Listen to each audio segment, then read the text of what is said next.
Okay, this is Florence, the mathematics user, and we are looking at finding the length of a tangent from the given point to the circle. Now, we've been given the equation of the circle, and we've been given the point. So what do we do then? First of all, we compare this to our general equation. So we compare. And the general equation is x squared plus y squared plus 2jx, where 2j is the coefficient of x, plus 2fy plus c must give us 0. So if we are to compare, here we are going to have our 2j, which is the coefficient of x, being equal to the coefficient of x in the given equation. So we have 4. So our g here will give us 4 on 2, where our g is 2. But remember, now when it comes to the center of the circle, we have negative g and negative f. So for us to obtain our g, now our negative g is equal to 2. Then finally, our g is negative 2. Now let's go to the f. We have our 2f. We compare it to the coefficient of y, which is negative 6. But remember, our f must be negated, so we are going to work with negative 2f is equal to negative 6. Where now, our f is negative 6 on negative 2, f giving us positive 3. So now, we have the center of the circle as negative 2, positive 3. So let's sketch the thing. So this is our circle. This is the tangent. And this is the center. Now the tangent makes an angle of 90 degrees at the point of contact with the circle. So which means we are now going to use Pythagoras theorem to obtain the length of the tangent. But first of all, we only know this point as 0, 0.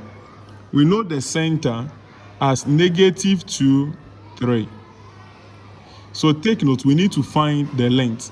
When we are done we will find the length of this, which is our radius. So here, the length of this line, let's name it d, is equal to the square root of change in x squared plus change in y squared. Where now our d will give us square root of change in x is negative 2 minus 0.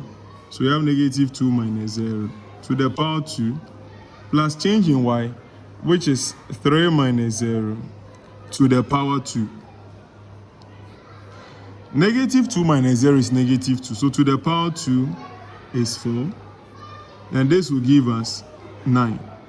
So now the length of the line, this line, is 13. Now we need to find the radius.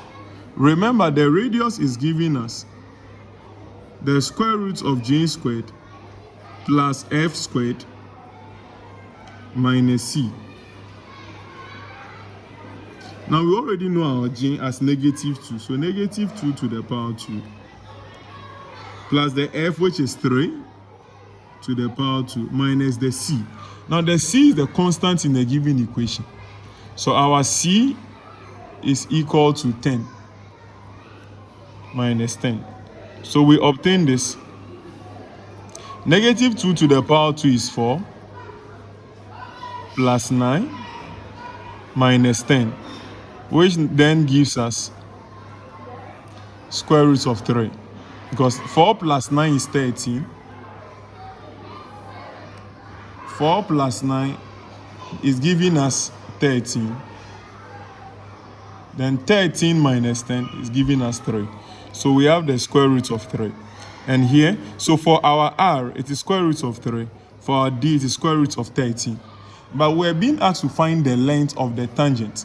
So remember, we apply Pythagoras theorem, where the length of this will be the difference of the square of d and r then we obtain the length of the tangent. So here, length of tangent, square root of d squared minus r squared, where we obtain our d is square root of 13. So square root of 13 to the power 2. Then our r is square root of 3 to the power 2. Now, what is square root of 13 to the power 2? Is 13. Square root of 3 to the power 2 is 3. Then we obtain square root of 10. So the length of the tangent here is 10. So first of all, obtain your center. Use the center and the external point to find the length of the longest one, which is d. Then now use this formula, square root of j squared plus f squared minus c, to obtain your r. When you are done, use square root of d squared minus r squared, that is using Pythagoras theorem, to obtain the length of the tangent. And this is Florent, the mathematics tutor.